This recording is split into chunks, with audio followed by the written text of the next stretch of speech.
Okay. Hi, Ron McKinney here, doing the outdoor webinar. Introducing myself again, everybody, because I forgot to hit the record button to start with. We haven't missed a whole lot, but we're talking about right now the lights that I use out on location. And so, again, I take just a little bit of gear with me, my camera, and one extra lens. So I have the 24-70 and the 70 to 200. And then I take a light on a stand with a softbox if it's not windy. If it is windy, then I just put this sock on it. And I think this is a 7-inch reflector. So maybe that's what you were talking about, Rahul. And then I put this sock on it. And this comes with the camera or with the light. When you buy the light, it comes with this. Although the newer ones, the pros come looking like this. So it's a little bit different on the reflector. I actually like the other one a little bit better because it spreads out just a little bit better, but that's all good. Um, so what we're doing right now is we're talking about lights, okay? I know that there's a lot of people that talk about, I'm a natural light photographer. So am I. But you know what? Sometimes I walk into a setting and I look at it and I say, wow, this background is perfect. This is exactly what I'm looking for. I put my dancer there. I take a look at her and her face is in shadow. It's not going to look good.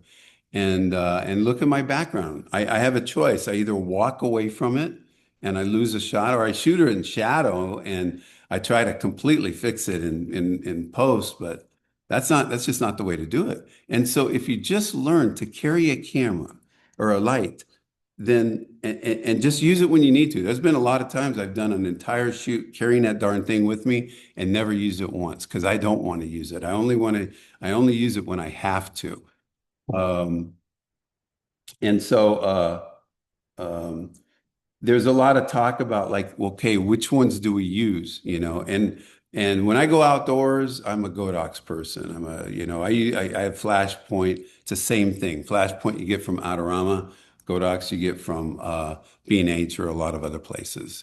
Um, and and you'll see that they have the 8200, the 8400, and then the 8600. They have a flash as well. They actually recently contacted me to ask me to use the flash, so I might be using that this summer. Um, but I am a big proponent of the 8600, and this is why. When you're out there in sun and you need the power of your light to fill the shadows, you need an 8600. You need that much, watts per second, to fill it. If you have an 8200, it's just not enough.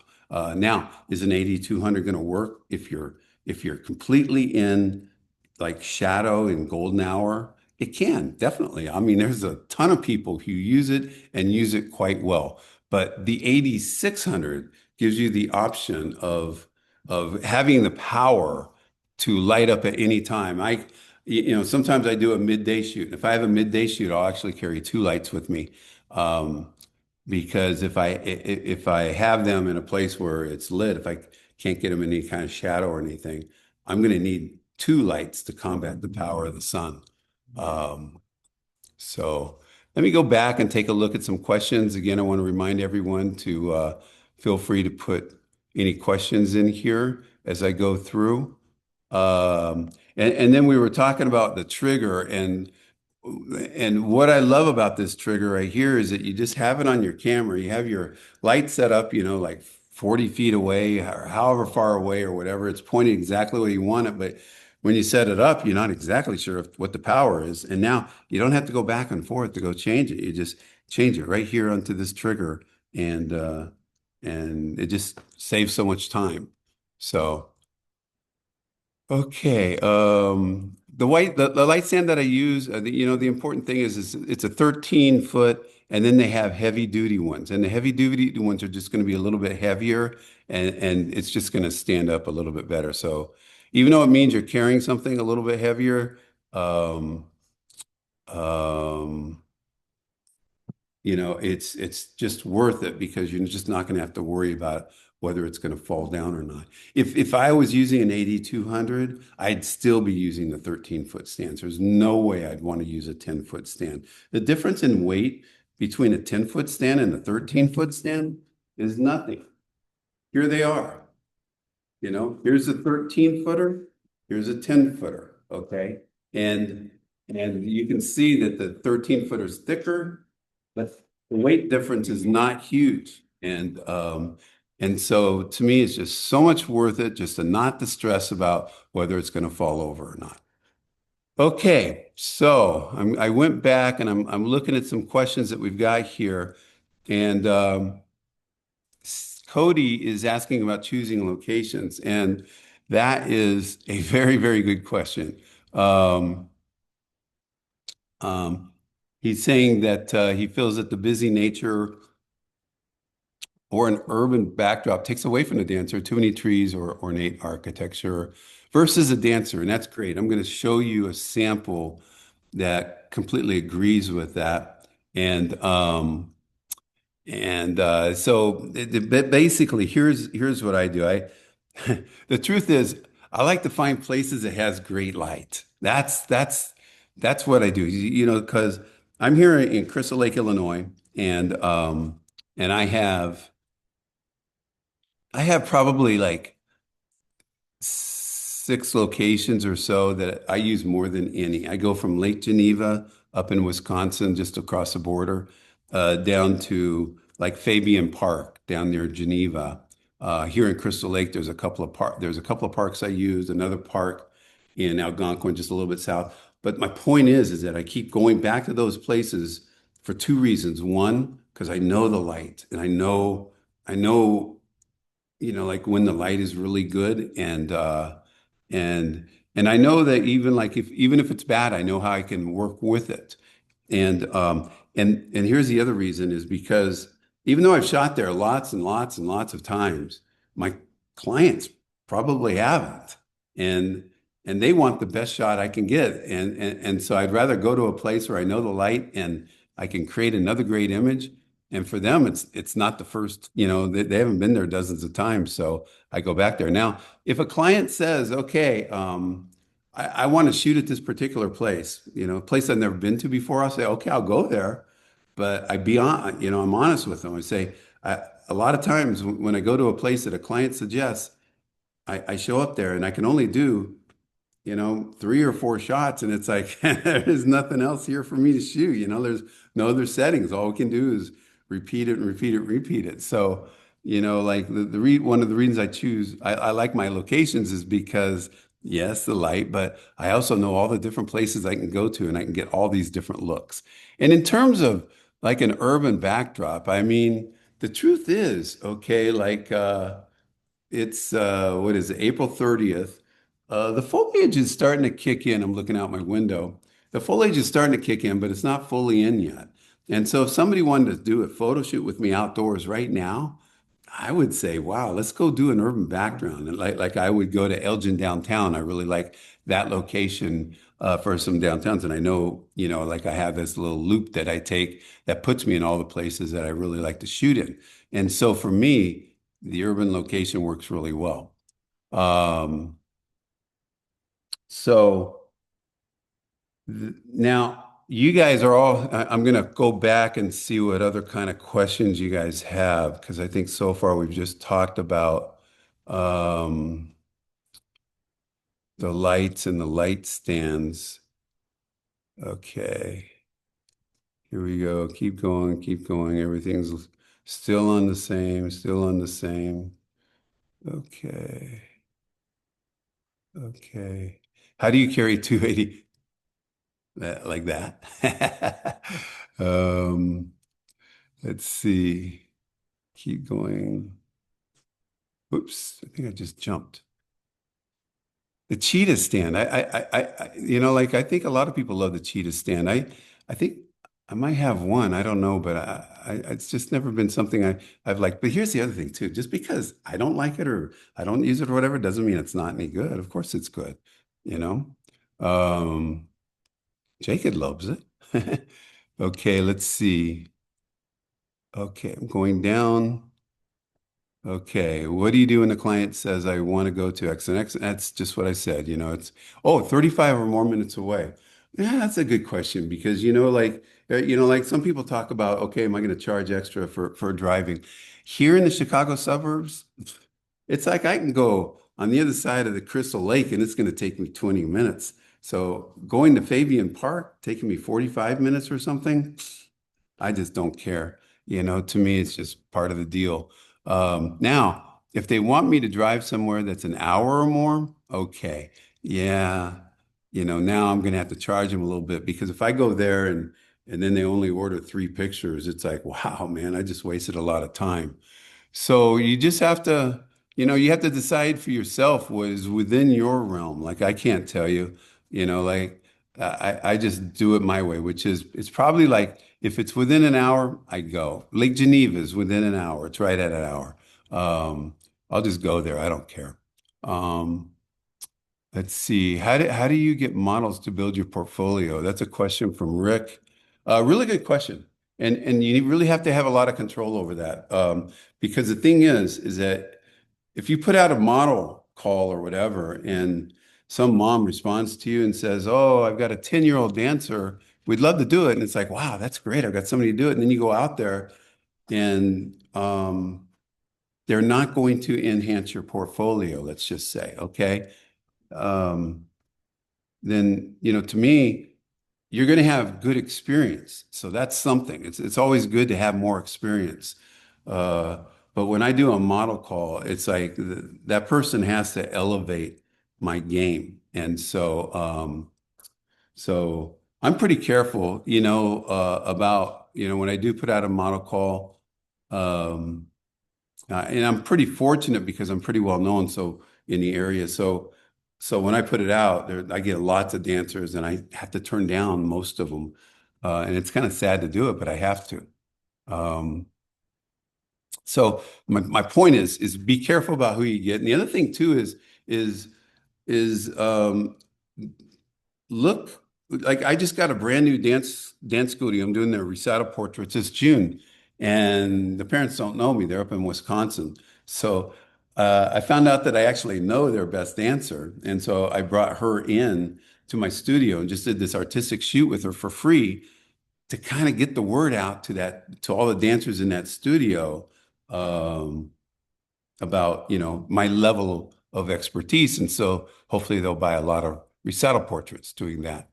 Um, Chris Comstock is asking, um, how do you pose your dancers? Do you let them bring friends to assist?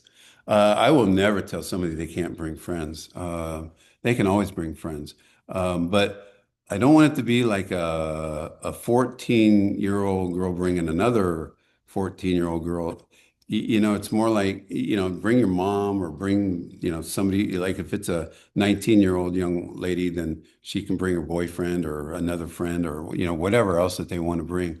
I don't care. But really, it's between me and the dancer. And that's actually why I called my group Pas de Photo, because the idea is we're collaborating together to create these images. Um, so do I pose my dancers? What I do is I say, I want them to come up with the pose. I may tell them, hey, I want something vertical here. And and so they'll come up with the pose and then I will direct them from there. I'll make changes. I'll tell them, hey, do this with your foot or whatever else. I may suggest what to do with their hands. Um, so so yeah, I do pose the dancers, if you will, once they've given me a pose. Um, am I paying specific models, or does your reputation give me? But it's a good question, Rick, because I often shoot with professional dancers. Sometimes, like high-level professional dancers from Martha Graham or the Houston Ballet, or something like that. And when I do that, I do pay them. So, I negotiate with them. Just to give you an idea, like I start at around $100 an hour that I will pay them because they're bringing me a whole different level than somebody who's a 17-year-old pre-professional. A pre-professional, I'll do a TFP shoot with. Um, But and the other thing too is like sometimes I see the word out there, oh, don't do a free shoot. And it's like, are you kidding me? Are you kidding me? We've got to do free shoots because the free shoots are the fun shoots. They're the ones that bring out our creative energy. I bet you I do at least two free shoots a month, at least. And there may be some months where I do even a lot more. Sometimes there's shorter ones, like when I do my color powder or rain, I'll invite, some people to come in for like a half hour portion of it for free, um, just to have some fun with it. So, how long do your outdoor sessions last? I do 2 hours. If I'm going out on location, I'm doing 2 hours.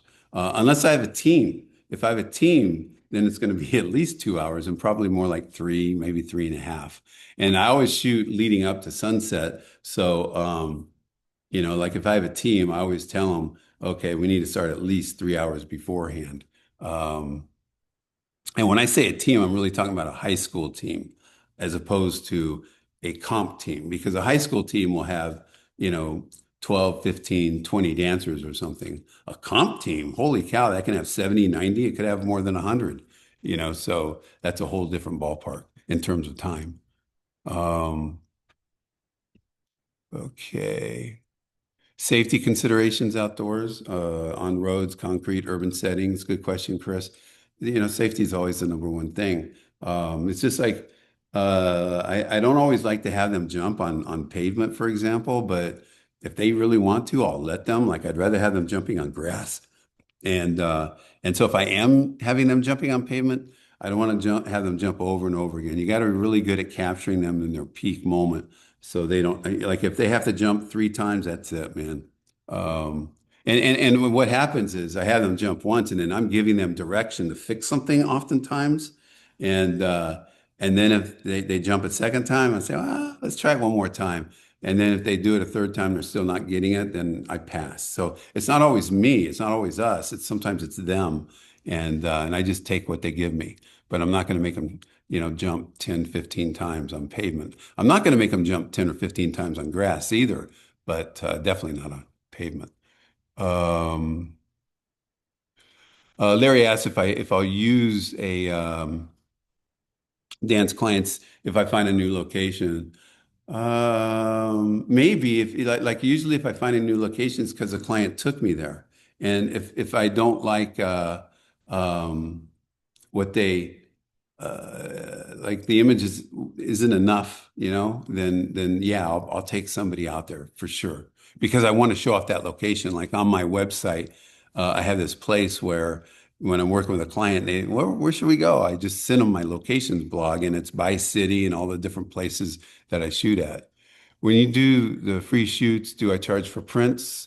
Great question, Cindy, but I don't do prints. I actually don't do prints pretty much at all, except for with my recital portraits and things like that. But what I do is I sell JPEGs, and then when I provide the JPEGs, I put them in a Pixie Set gallery, and in the Pixie Set gallery, I have it set so they can order prints from White House Custom Color to go directly to them. So, and then I don't I made the money off the JPEG, so I don't charge a ton of money for the prints. I actually make it pretty close to what they would pay for, even if they, just went to like Walgreens or something. I don't want to. I don't want. I've already made my money into JPEGs. I don't need to make it twice, but I want them to buy the prints from my printer as opposed to Walgreens. Can we see your packages? I don't have packages, Rahul. When I do individual shoots, it's just JPEGs, and I sell my JPEGs. You have to realize that, everybody's different. Everybody's at a different level, different demographic in terms of your clientele. So my JPEGs are $120 for full resolution and $90 for social media, which is printable to 5 by 7. But almost everybody, gets a discount. It's a 10% discount at 5 or more JPEGs, 20% discount at 10 or more. And so I basically sell all mine at that 20% discount, which is $96 for full resolution and 72 for social media. Do I use TTL when shooting outdoors? No, never. I am a total control freak.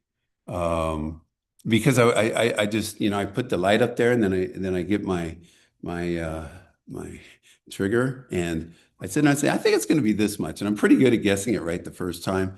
But sometimes, I might be getting like a silhouette shot or something special, and I might have to go full power. Then full power is a little bit too much. I back it off to half power, and so I just don't like TTL because it's making all the decisions for me. I like making my own decisions. Um, Darken the background. If I want to darken the background, then you have to, like shoot at a faster shutter speed, bring the ISO down. Typically, I'm not going to, I always shoot wide open almost, unless I want things in focus, it's wide open. So, shutter speed minimums outside. It really depends. I want to be at least 1/500. If I'm shooting a golden hour, I can almost always get to 1/800, 1000 at f2.8 and ISO maybe, around 500 or so. And then I'll take my ISO up, so I can keep the shutter speed up. I'd rather get the ISO up than the shutter speed to go down. Um, Things like having a blurry when you use a. So the other thing to talk about too, going back to the lights, is high speed sync. Okay, and these Godox 8600s, I think the 8200s, all of them, have the high speed sync. But the problem is if you're shooting in good light, and so you're shooting at 1 1250, 1 2000, and you want to use high speed sync, it needs a lot of power on your light to match that shutter speed.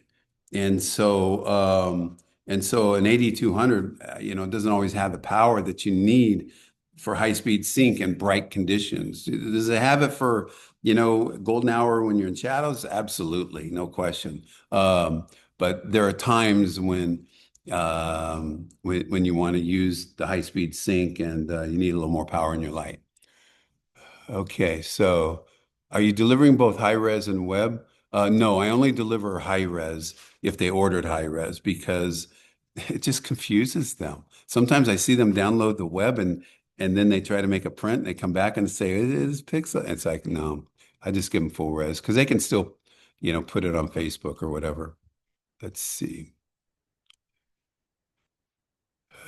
I'll go ahead and comment on this. Raul mentions that how they're grabbing screenshots and using AI to remove the watermark and upscale. And I don't have, I don't even bother to check for that. Um, and I just don't have time, to worry about things like that. Do I think it happens?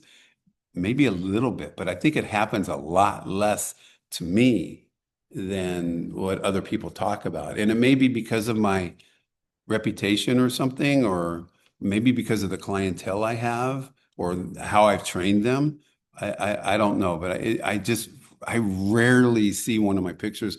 And sometimes I've had parents ask me, I'm going to post it online. Would you like me to post the screenshot that I got with your watermark on it?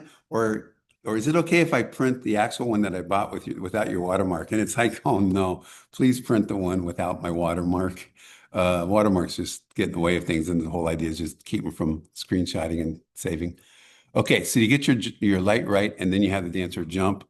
No, I get my light right first, and then we start shooting. Great question, Colleen.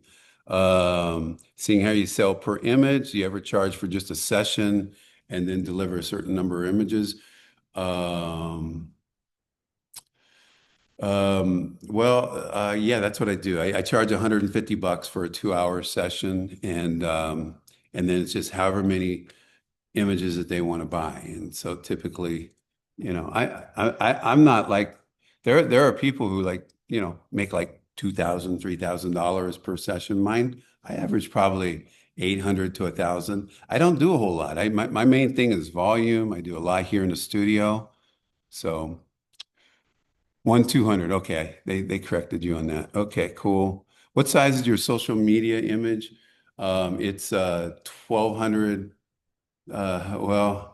It's 12 what is it? 1280? Oh my God, no, 2048. Oh my God, I'm totally losing it here. 2048 pixels on the long side. Um, and it's really kind of funny because that's what Facebook recommended at least 10 years ago or something like that. But it's also fits in perfectly for a 5 by 7. So, because 7 times 300 is 2100. So, works out perfectly.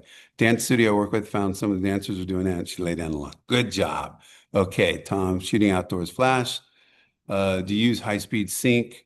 Um, well, yeah, if I'm using the flash, and I'm definitely using high-speed sync, just automatically. And that's what I love about these Godox 8600s. Do you price your digitals in tiers? And Rick, again, it's 120 for one, and then 10% off once you get five or more, and then 20% off once you get 10 or more. And almost everybody does the 10 or more. So it's almost always 20% off. Do you use mostly two lights or three lights for outdoors, Rahul? I only take one, unless I'm shooting midday, and that's when I'll take two. And and the thing is, like, if you think about this, okay, there's times when I want two lights, and guess what? I got a light up there, you know. And so if I want two lights, I'm going to use the sun as the backlight, the rim light or something like that, and then use my light as the main light. Okay.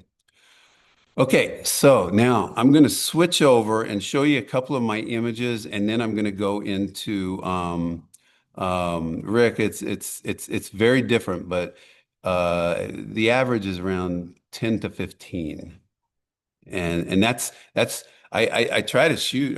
Like a lot of people will say, "Oh, I want to shoot 40 or 50 different images, unique images in a 1 hour shoot or 2 hour shoot or whatever." I don't go for that many. Like I go for one setting and we do a pose, maybe a second pose or something, a couple variations or whatever.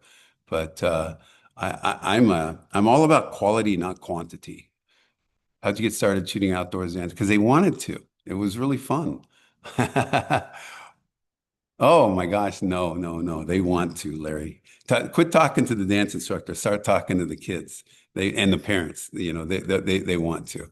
Okay, so I'm gonna switch on over and go to this right here.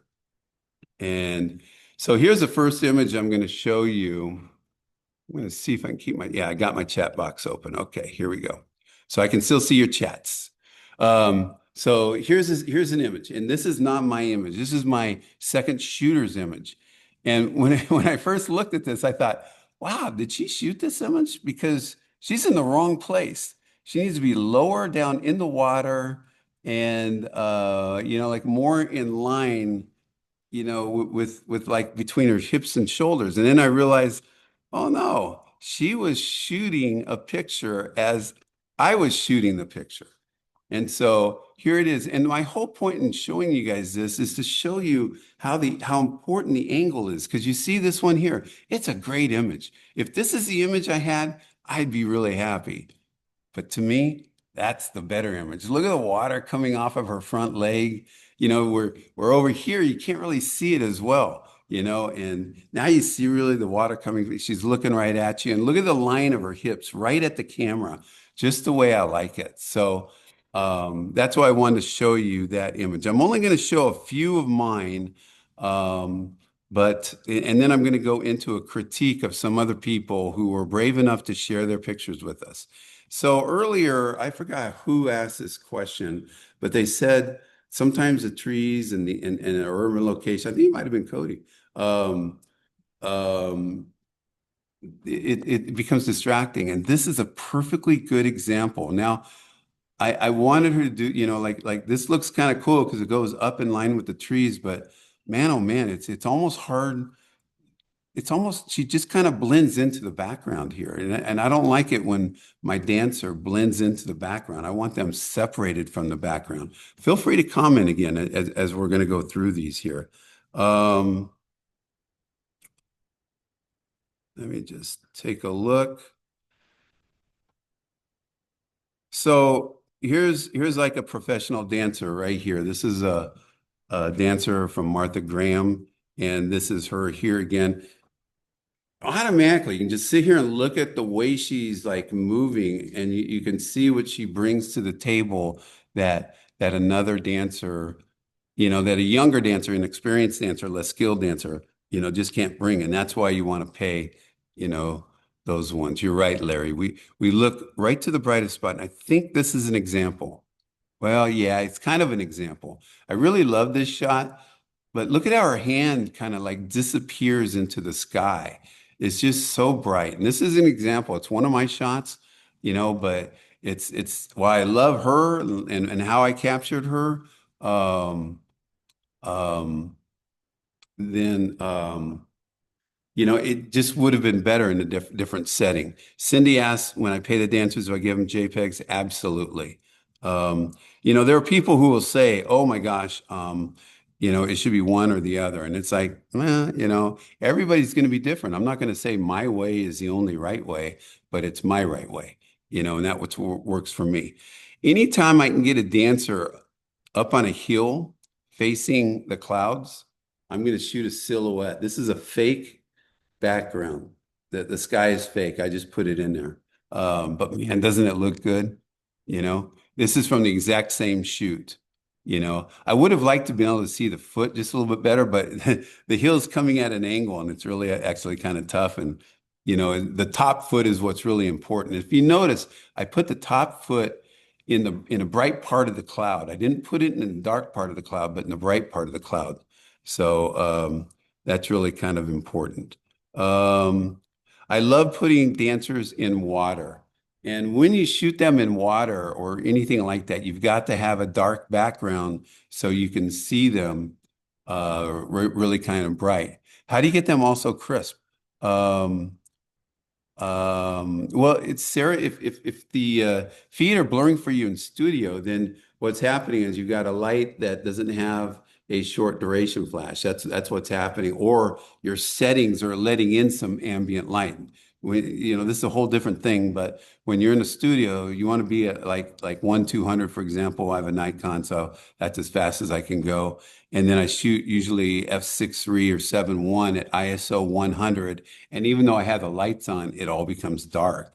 And then it's just my flash, and my flash will freeze them. It's like the speed of the shutter, 1/200, is meaningless once you've knocked out the ambient light. It's only meaningful for the ambient light.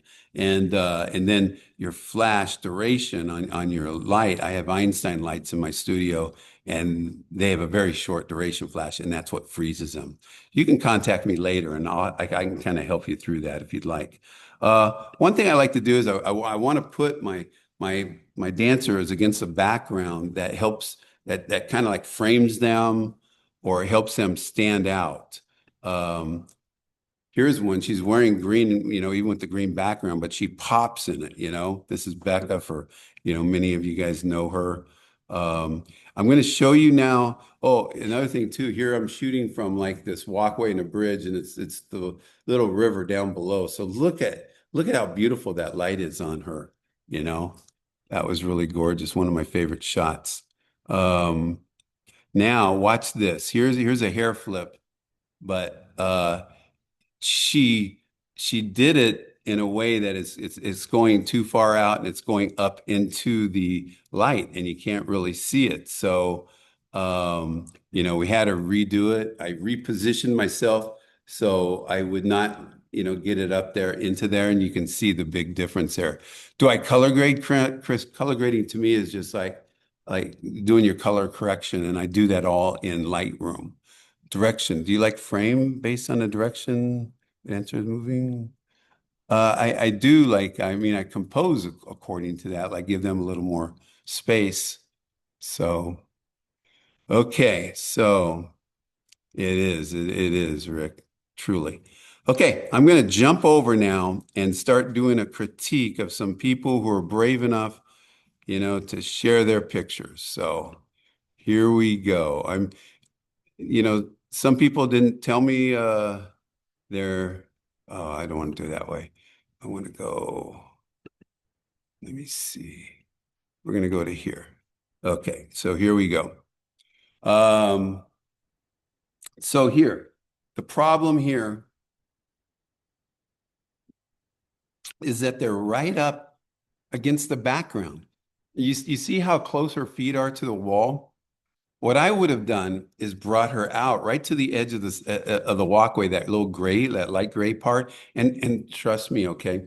Um, just because I say it, that doesn't mean I'm right. It's just my opinion, and it's just an opinion. And if you show it to 30 people, you'll probably get 30 different opinions. So I don't want anyone to feel like I'm trying to say that my way is the only way of doing things. But I would have brought her out because I want a little more separation from that background. I don't want her to blend in because um,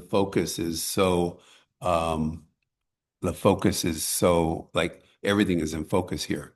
And so I'm getting lost. And then I would have cropped it a lot tighter too. Like if this was my picture, I would have cropped it right here just below the feet because all this down here is just unnecessary. And the more she fills the frame, the more we see her. Okay. So, oh, we got a color powder shoot here. That's crazy. I'd have to really talk to somebody. I want to know how they put all that powder on that dog, but because I presume that dog was just sitting there in the starting spot, and they said, "Okay, jump," and then it all came off of them. That's brilliant. I love it. You see how they have a black background in the background? That's so important. Um, because if it had been lighter, then that light blue would have blended in. The dog being white would have blended in. And so this works really well. Now, what would have done? I would have cleaned up the background, and you can do that in Evoto. There's some Photoshop actions where you can do that. But this is great. I love this. Okay, here we go. Okay, I didn't know I was going to get some color powder in here. Okay, this is a totally different ball game. Um, Man, color powder. I'm doing a webinar, by the way. Not a webinar. I'm doing a workshop on color powder and rain. It's the first time I'm offering these. I'm doing the rain one on June 7th and 8th, and then the color powder on June 15th and 16th. If you go to my website, you can get information on that. I've never done a workshop on these, so it's the first time I'm going to do it. And this person, they had a black background that was really key. Because if you don't have a black background, man, that powder is just going to blend into stuff. Um, the workshop role is for a rain session one and then color powder. And I'm going to show people how you guys can do it. I have a huge studio here. Very easy for me to do it inside my studio. I don't have to worry about the weather. I don't have to worry about the time of day. Um, but most people don't have that access. And so they need to do it. Yes. And that's what I'm going to do. I'm going to show you how you can do it outside. I've been doing especially rain outside the last couple of years. And it's so easy. It's really inexpensive. So come to my workshop and I'll show you how it's done. Um, yeah, no, I don't know. Maybe, probably. We'll see. I never know, Larry.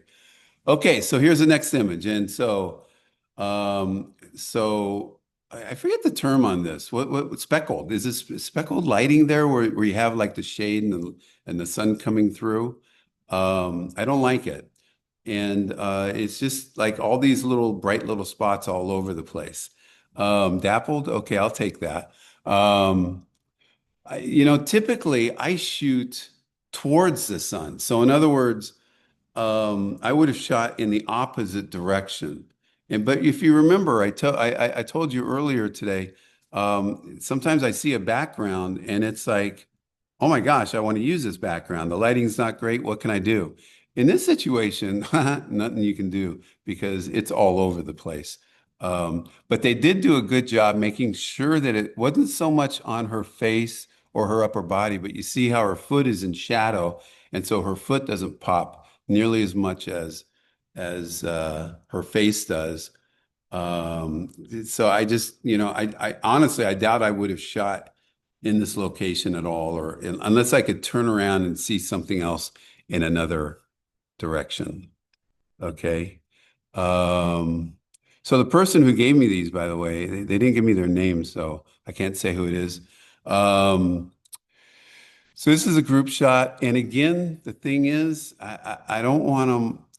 all the way up against the background. It's the same thing like when you shoot recital portraits, you don't put your subjects all the way up against the background. Now, she made this work because they're interacting with it in the doorway, in those two vase spaces. So it's working, and you can see the light is really gorgeous. Um, so this one works, like I honestly like aside from I'd like to see if they could do it away from, like the wall and the doorway and everything. Um, there's really nothing else really to add to this. It actually works quite nicely. I might have like worked with the group a little bit, like the girl on the far right who's doing like the back arch. I would have had her in between those other two girls instead of being all the way over there. The other two girls that are right here in this area. Okay, I'm going to try and go through these quickly because um, I try to keep these webinars down to 1 hour and so here we go. Here's the next one. And again, this is, who's this? Yeah, still no name on it. When you send me these to critique them, you have your name in the file so I can say who it is. When doing big groups on a background, that is shorter. Oh, yeah. If you do bring them forward, and it's not so much the shorter, it's the width. It does take away from it. So, you have to do a little bit of give and take. Obviously, I would move them back a little bit more because I'd want to keep the background in as much as possible. But in today's world, man, the way you can just pull people out and extend the background, easy. Um, yeah. Robert's making a good comment here. What's happening here in this picture is the girl has her hand coming, towards the camera. And the problem with that is that, it's just like there's the hand and you don't really see anything else. I would have taken that hand and dropped it down. So I don't mean to raise my shoulder the way I'm doing. I'm just doing it to try to be in this picture. But I would have brought it down like this right here and then maybe even flipped it over. I don't know. Maybe kept it there. I don't know. Either way, probably kept it there because of the way the other hand is. The other thing too is I would have experimented with the angles. Like I would have gone up higher and shot more down on her. You couldn't go any lower shooting up, but I would have tried it. Now, that's not to say this angle doesn't work. This angle is actually quite nice. And but also the other thing that I don't like is I don't like all this down here. Like it's to me it's all kind of meaningless. It's taking us away from our subject. So I would have cropped it a little bit tighter. I do like everything up above. I just don't like everything down below. So great comment, Robert. But look at that. She has great light on her. She's separated from the background. She's separated from the foreground. It's a really wonderful image. I think the number one thing I would have changed is, as Robert said, I would have brought that hand down just so it's not directly at the camera. I don't mind if it's coming towards the camera as long as it's not directly at it. But most of the time I do direct them to do it to the side. Even if they do it to an angle like this right here, the aspect ratio of this camera is really weird. So, but in a normal camera, your arm would really appear shorter than if you did it here. Now it appears long, and see how slim my arm looks. Look, maybe I got big muscles by coming forward, but we don't want that. We do want to show their muscles, but not like that. Okay, let's go to the next one.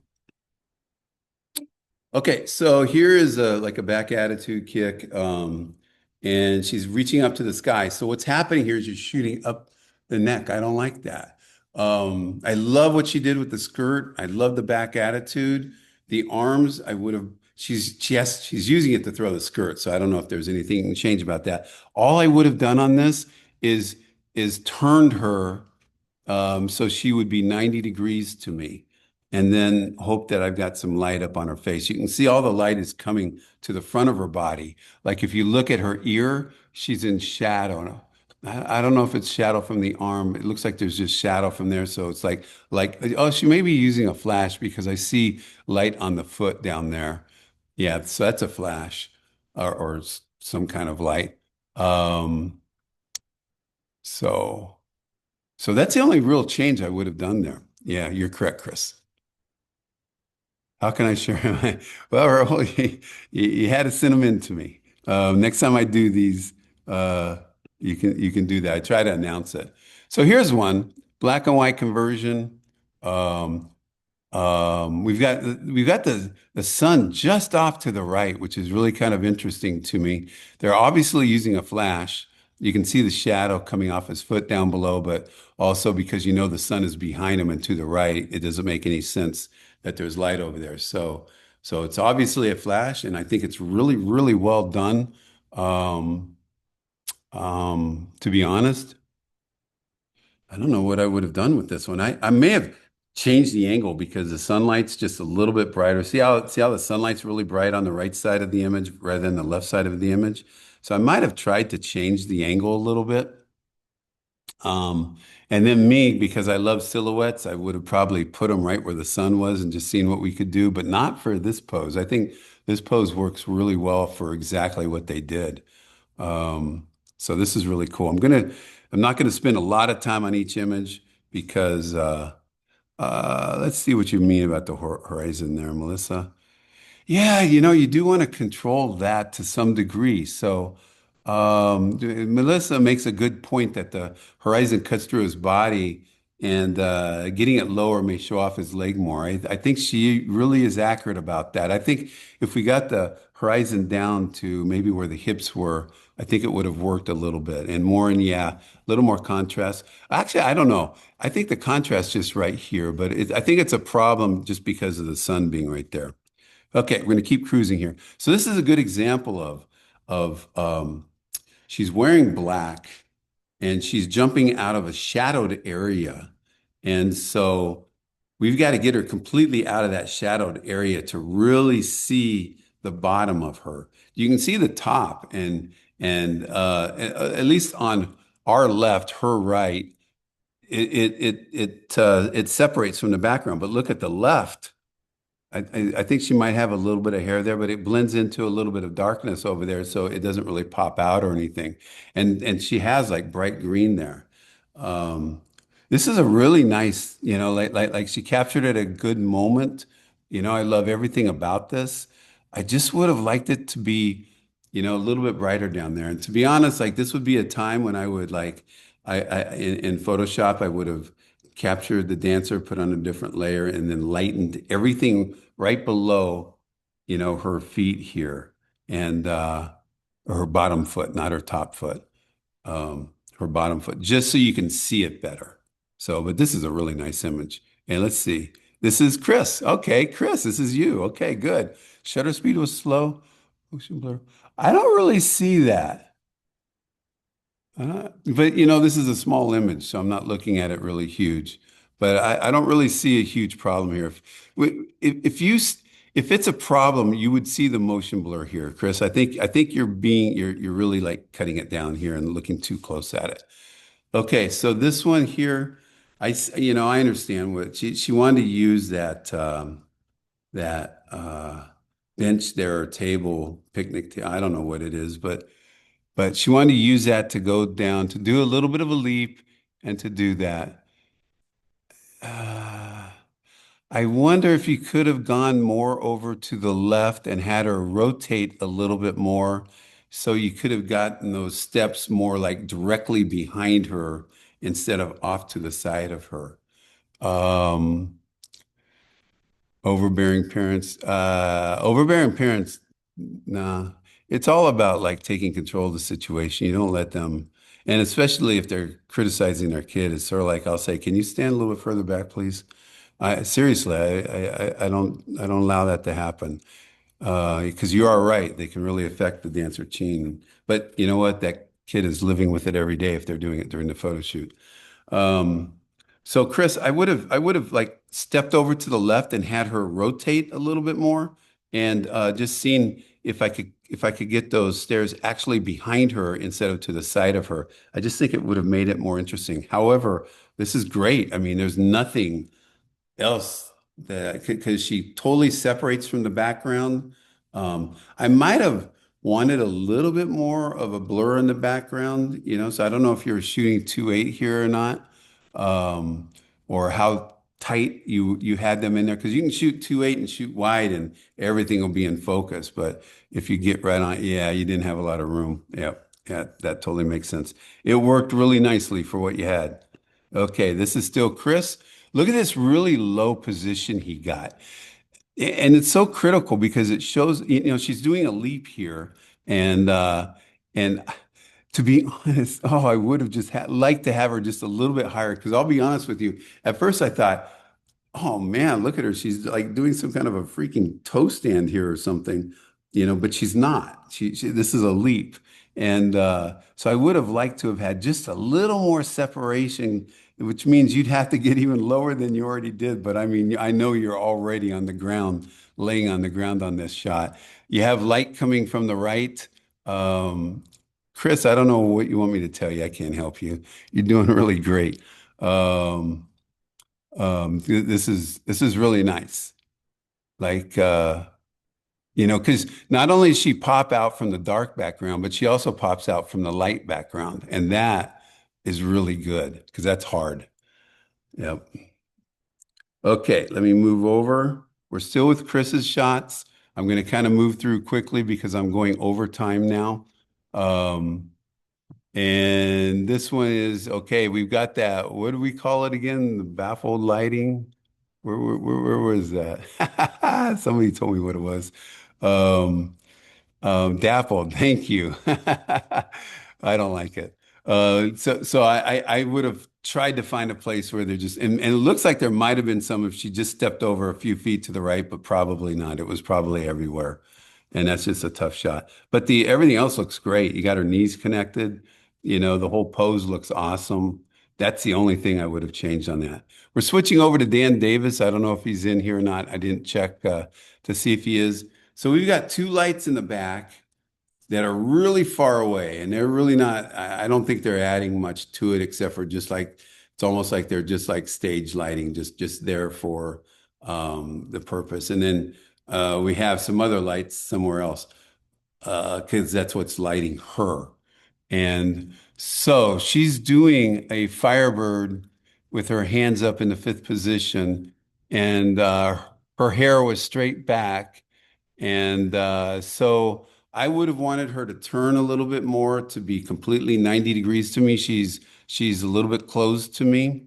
And okay, thanks, Chris. And so I would have wanted her to rotate just a little bit more to me. I would have taken her hands out of the fifth position, although she is getting her head down below them, which most dancers can't do. So that's pretty impressive. So I might have tried this shot, but with lighting, it's really difficult because those arms are going to throw shadow. Um, um, if you shot this in available light, then it's not that big of a deal.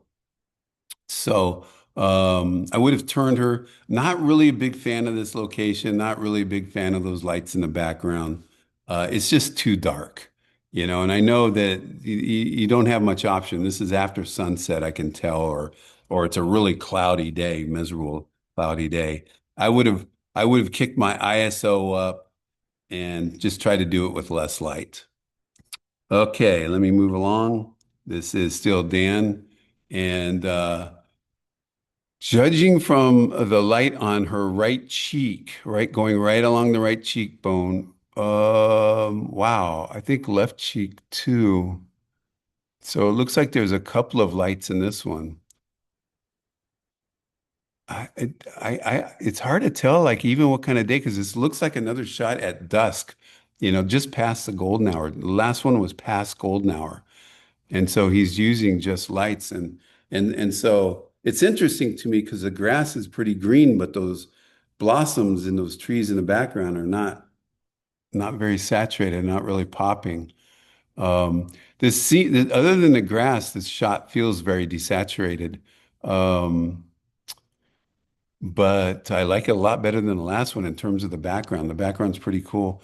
When I have those lights that are like kind of poking through the trees in the background, I'll just use my clone tool and get rid of them. I don't want them to distract in any way. Um, and then I just be careful about like the lights right here. Like to be honest, if she did this shoot, if I had to use a light, I'd have the light to the camera right and not far camera right if she's looking at the camera. Otherwise, it would throw too much of a shadow across her face. So I think you can do more with less, is what I'm saying. Because I'll bet you he used three lights on this one at least. I presume Dan's not in here. Okay, so here's another one. And man, this Dan does like to shoot after the golden hour, doesn't he? So doing that, it is a bit of a challenge. I've got quite a few images here, so feel free to stay with me if you guys want. If not, this is all going to be recorded. I'm just going to go ahead and go through them all, no matter how long it takes me. Um, just so the people who are brave enough to send me some images can get some feedback. Um, so on this one here, see the light is too low. See how it's hitting like under her chin, but not her forehead and not her upper part of her nose. The lower part of her nose, yes, but not the upper part of her nose. Um, I do like it was separated. Her hand is throwing a shadow on her back, leg, which is distracting. I just would have moved the hand over or brought my light over. And in a situation like this, you do need to use the two lights on both sides because it's dark and if you only use one light, then one side of the body would blend into the background. So um, uh, so I would, if I had a helper, I would have had them hold the light way up in the air on the camera, right, to get down into her face. Okay. So remember, you guys, I don't know how many are still on here. I can't tell, but feel free to comment, ask questions, and I just got myself lost. Okay, here we go. Here's another one. And this is also Dan. Oh boy. So this one is I don't know if it's I think I have a question about the editing because this is very unsaturated again, like I saw in that other image. And it's really hard to tell like what this person is wearing. It looks very translucent, but I don't know if it's supposed to be or not. Um, wow, look at the calf muscles. I love it when the dancers are showing muscles like that, and they love it too these days, which is really cool. Um, this image is just like I don't know. I don't know if it's the editing or what exactly it was. This looks like it's not at night. I think I see sunlight in the background, so I think this is golden hour. But the light doesn't look golden hour, like the light that you have there. And it could be he's in a completely like darkened area because those trees may be completely knocking out any light in the area.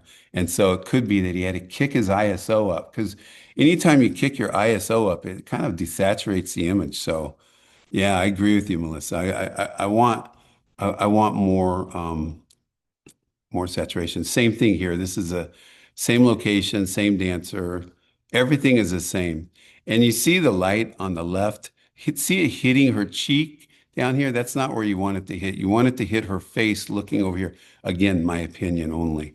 Somebody else might say this is a masterpiece. But he caught her at a perfect moment, man. Her feet are exquisite. Um, I might have wanted to rotate her just a little bit more.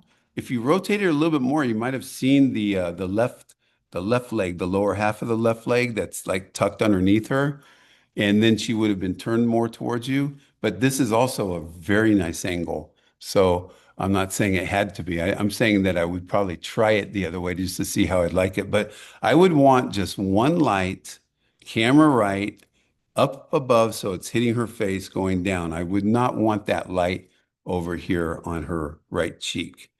Keep going. We have DeMarco here. Let me know if you're here. Um, oh, is that you, Gary? No. Okay. Okay. So this image is shot a little bit crooked. Oh, that is you, Gary? Dan Davis. It says Dan Davis here. Um, okay. So this image is shot a little bit crooked. That's my first thing. Number two is all this stuff in the background, especially the cars, that street sign and the parking meter. I think that's a parking meter.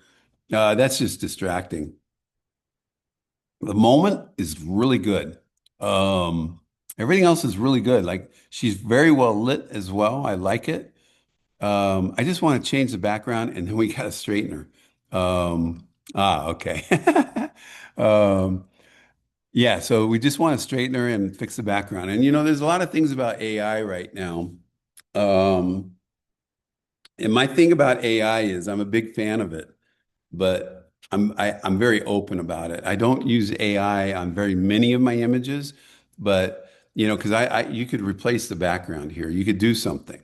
Just replace the car. You could tell AI to replace the car, replace the signs, and keep the background as it is, and it would do it. Um, but I think that whenever you use AI to change things that much, then you just all you need to do is just say, "Hey, AI was used as part of this to fix the background or whatever." But you have to be open about it and transparent. So same thing, same shoot. As somebody who shoots dance, um, um, yeah, you're correct, Warren. They possibly could have. The lighting is definitely coming from away from the wall. So they could have been over here on the sidewalk near the street. You could have been on opposite side of the street and shooting if no cars were parked there. And I think it would work really nice with that brick background. Um, but here, as a dance photographer, you have to like learn about technique and stuff. And her arms are different. Do you see how her right arm is coming in towards you, where her left arm is, like not? So I'd want those arms to be a little bit more similar. The bend of her right arm is different than the bend from her left arm. And I'm really getting nitty picky here. And then the last thing are the feet. The feet are turned um, towards you. They need to be turned out as much as possible. Now, can every dancer do that? Absolutely not. Because when you're stretched that wide, sometimes you can't turn your feet. But I will challenge them to do it just to see if they can. And they just didn't know if they could. Um, Let's see. Raul, yeah, I don't have time to like pull it up right now. Okay, so we're still with DeMarco, and here's where we are. Okay, here I know what she was doing here. She liked the reflection down in down below that was on the wet sand, but it's not a great reflection. And so if I didn't have a good reflection, I'm just not gonna like worry about it unless I'm doing some kind of a silhouette or something. And so I need that dancer lit a little bit more. And so I'm going to brighten this one up. And I know what's going to happen. Um, that that that the water that's behind her, like the wet sand that's behind her, actually, right where her red shorts are, it's going to get blown out if I try to light her up. So I might like just edit her separately, or I might have added a light. Like the fact is, I know I would have added a light to this shot, camera left, and because her face is going camera left and and because she needs to pop. She's just it's just a little bit too dark, a little bit too dull. Um, yeah, Rahul, he's talking about the Potted photo private Facebook group. So you need to you actually have to request to be admitted into there because I only let in photographers interested in dance. If you put the light camera left, you light up her crotch. Oh, yeah, so it's such a great question, Cindy. And here's the deal. It depends on how you light up her crotch. In other words, when I say camera left, I'm not talking about 90 degrees to her where it's going right into her crotch. I'm talking about right here where it's actually going to go where the direction of her face is where I want the light. And so it's not going to focus primarily on her crotch. And crotch shots are everybody feels differently about them. I've shot some things that I would hardly even consider it, any kind of a crotch shot. And the mom or the dance teacher says, "Oh my God," and my feeling is if they think it is, then it is. That's it. And I'm shooting for them when I'm shooting, with them. Um, but then others are feeling, very comfortable, are okay with it. I mean, this girl here, she has a perfectly good shorts on. There's nothing showing that shouldn't be showing, so it's not a problem. Um, Hey, Larry or somebody, can you send a link to the to our Facebook group and just post it in here for everybody? Okay, so let me keep going. And this is still DeMarco. It's probably still the same location. And now see the dancer's a little bit better lit. Okay. I like this one a little bit better. You can see we're starting to lose that water that's behind her um, in there. So it's, shooting on a beach is really tough. I don't get to do it often enough. I go to San Diego every couple of years, and I usually get a dancer and we go on the beach. Um, but that's tough. But this one's looking a lot better. I like this one a lot better. I might have like tightened the composition a little bit more, but actually this is really cool. It works really well. You want to show the location. So we're still at DeMarco, and here we are. This is a really good image to talk about. Um, where's the dancer? Does anybody see her? And I mean that, lightheartedly. I would have cropped right below the foot here. But before I did that, I would have brought the dancer, about 15 feet more in front of me, and I would have shot a little bit lower because that would put that background, that really cool background, uh, more into the shot with her by shooting a little bit lower. All right, Melissa, it's really cool, isn't it?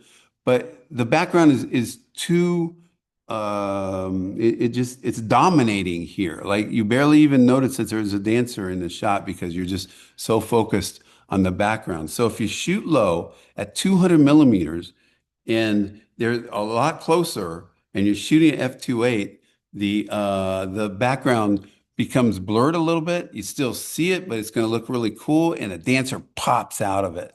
And then I would shoot lower. This person is shooting, it looks like shoulder level. So it's like they're standing there holding the camera like this. And typically you want to shoot lower in a dancer. I like to shoot right at the hip level. But on this shot here, I might have gone even lower just to get her to pop into that background. So let's keep going. Okay, so who's this? Okay, they didn't put their name on it, so I don't know who it is. Okay, so we got three dancers here, and we got a shot, and there's good light. They pop out from the background. It's a cool background, and there it is. Sometimes you guys ask for help, and I just look at it and say, I don't know, man. This looks pretty good. I don't know what I would do to improve this. I don't think you can. I think it looks really cool.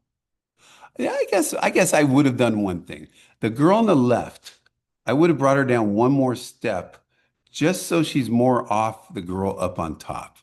That's the only thing I would have done. That's it. Okay, here we go. Okay, this one here, they call themselves gymnastics photography. So I don't know who it is, but there you go. So this is dark, and I think that they have some kind of a light, like a street light or something up there. I don't think that's their light. I think that's like a street light. And so they very smartly had the dancer look up into the light. And so that was pretty smart. And they've got the foot up against the door, there. And so you couldn't have brought them off if you wanted this particular shot. If I would have changed anything, I just would want the left arm out a little bit further so it's more of a V, like what you have with her right arm, which is on our left. Um, but like here's the thing, like this is a darker image. And my instincts is to brighten it a little bit more, but this is pretty cool as, like a low key shot. So I don't know. Like, and to be honest, I think I just would have more than anything brought that left arm down a little bit. Ah, you could ask them to turn it out a little bit more too. When they're that age, it's a little bit harder, but sometimes they can. Melissa just said turn that foot out a little bit more. Okay, now here we go. This is Cindy. You're here. Very good. Cool. So do you see her right arm going up in the bright area? Do you see that shadow over there where the bridge is coming, like that dome part of the bridge is coming down? I want that right arm where that shadow is, and then it pops. See the left arm, how much it pops in the shadow area? You could have like moved to the left or had her move a little bit more over and then And then she would have like really been popping out of all shadows. And I think that would have taken this image to another level. Here's another thing that I would do. Like to me, when I shoot a shot and what I have in the shot itself, to me, it's just the beginning. Like then I pull it into Lightroom and Photoshop and I start editing it to make it look the way I want it to look. And the stone like bridge over here to the left is pretty bright. I would have darkened all that. Not a lot, not to the point that it was like the shadowed area over here, but just a little bit, like maybe a third of the way or half the way to what that shadow is behind the girl. And then I would have gotten rid of that reflection there over to our right, kind of behind the dancer. That's like that blue thing with the kind of orangish light reflections or whatever. I would have gotten rid of that because light captures your eye. And and I wouldn't I just don't want anything in there. And you have that bright area over there beyond the bridge, but it's like sometimes you just got to say, okay, it is what it is. You could darken it a little more. If her arm was over there in the shadow of that bridge, then you can darken that area a little bit more and you wouldn't really have noticed it. Okay, we're staying with Cindy's images here, and wow, this is really cool. I I'm going to tell you this. I don't think there's anything I would have done here except for possibly shot lower. I would have gotten a little bit lower, like where her face is. I want to be at least that low. And it looks like you're about at her knee level, maybe even higher. I'm not sure, but at her knee level on her leg going up. I really like what you did with the light here. That's really nice. Another thing I might have done with the light is I think it's pointed right at her. I might have pointed it straight down on the ground and made it bounce up off the ground into her face, but then I would be watching to see how it affected that back leg and the arm because I need that back leg lit pretty much the way it is. So I don't know if that would work or not, but I would try it. But so just shoot a little bit lower. And but otherwise, man, you did it. This is really, really nice. I love how you framed her here with that arch behind her. And I love how you kept the shadows behind it because if you would have moved the light more to the right, that light would have gone more into that background, and I wouldn't have wanted that. So it's a really nice shot. Okay, now I can help you here, Cindy. One thing you have the reflection of the flash in that window right behind your girl. You can see the shadows of her, you know. So you have the light camera left. And what I would have done in this situation here is taken it as far camera left as I could go without losing the light on her back leg. Because what happens is, ideally, I would have it all the way left, so it's shooting directly at her face. And then my concern is that you would have the back part of her would have been in shadow and more of everything would have been in shadow and she would have blended into the shadow more. So in other words, like the angle you took is kind of like the best angle that you could get to separate her. And so um this is a tough spot because like everything that is lit in here, with the exception of those lights up on the top, is lit by your flash. And and to me, we just need another source of light, a couple more. So that's pretty good. Here we go, and we're still with Cindy. And so now we got light camera right. Man, you like shooting at night, don't you, Cindy? Um, so here's what I want you to think about, Cindy. When you shoot at night, think about what the background is. Okay. And I know you said it's a tough one. And here's the thing. Sometimes you're stuck with the setting that you have, and it's the best that you can do. Like you're pulling out, you're making it work the best that you can do with what you have. And then that's what you did here. So what I would have done is pulled her off. I don't want her close to that gate at all. I want to pull her off the gate. Um, and and when you do these shoots, shoot at the highest ISO that you can, so you can use less power on your lights. And you can always, like denoise it, in Lightroom and Photoshop. So I'm less concerned about like pushing the ISO up these days than I am. And then the other thing too is I really want you to practice shooting lower because I can see that it appears to me from the way this is shot, you might be standing there shooting her, maybe with your legs, kind of spread to bring you down a little bit. But I think you're over her shoulder and head. And I want to see if we can get you down to her waist. Okay. Okay. Here's one more image from Cindy, and then we're going to switch to somebody else. And so here we've got some lights in the background. And and um again, I think shooting with a higher ISO would have worked better. Um this is a situation where you really need a second light. Like if you're going to shoot at night, you really need to think, okay, I need to have an assistant and I need to shoot in light. Larry just gave a plug. Okay. Yep. So Cindy, whenever you're going to shoot at night, just think to yourself, I got to have somebody who can move the second light around to where I want it to be. Because you have a light camera right, I would have another light behind them, camera left, and then just shooting both directions. Because what you want to do is get that girl in black and separate her from the background. Right now, she's just blending into it.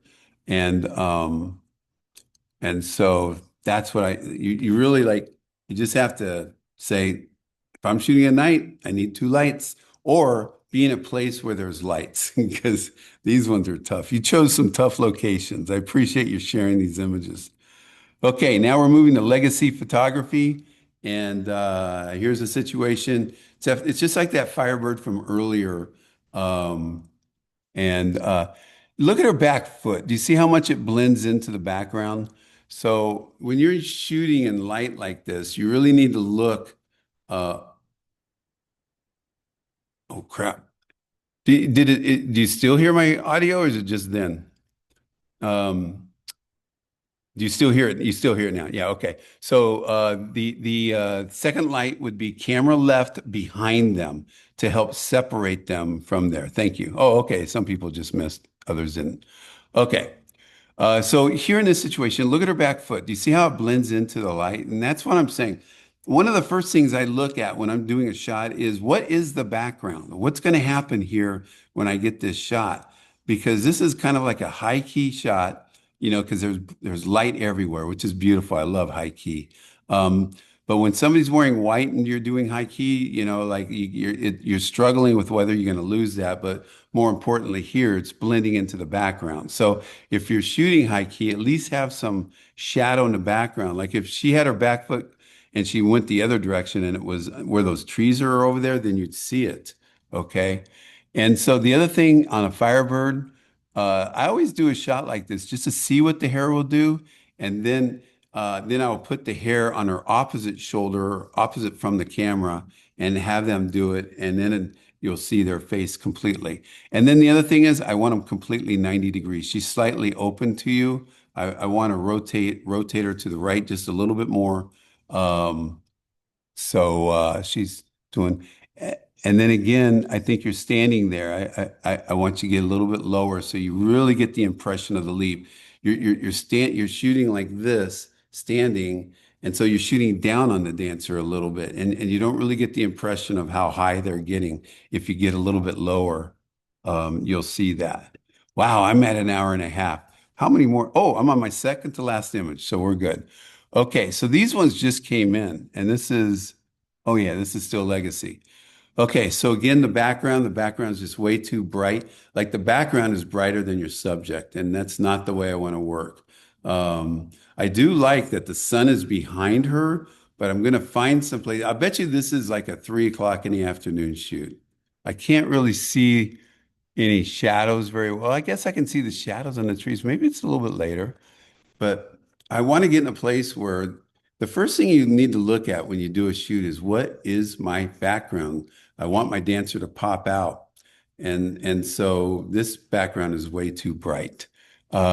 She still lit the dancer quite nicely, and it's a great pose. Everything looks good. In terms of composition, it's a little bit too tight on the foot down below there. You know, this would be a situation where if that's where I accidentally shot it at, I would use AI and create a little more space down there. But I like this whole tree, like that limb that's above her. You know, I really love how they're using that to frame this image. So that's really nice. Okay, our final image of the day. And we're back on the streets again. And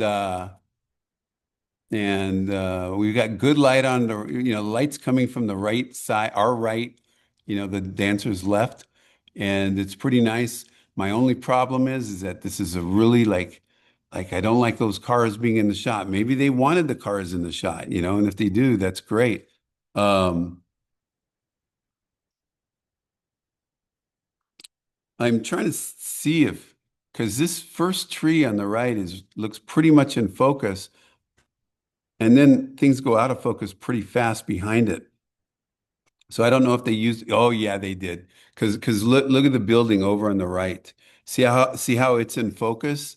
And then everything over to the left is out of focus. So what that means is they use a motion blur in editing to do that. If you can shoot in 2.8, and here's the thing, you can shoot in 2.8 and shoot wide and everything's in focus, okay? But if you hey, everybody say hi to me right now. I just want to see how many people are in here.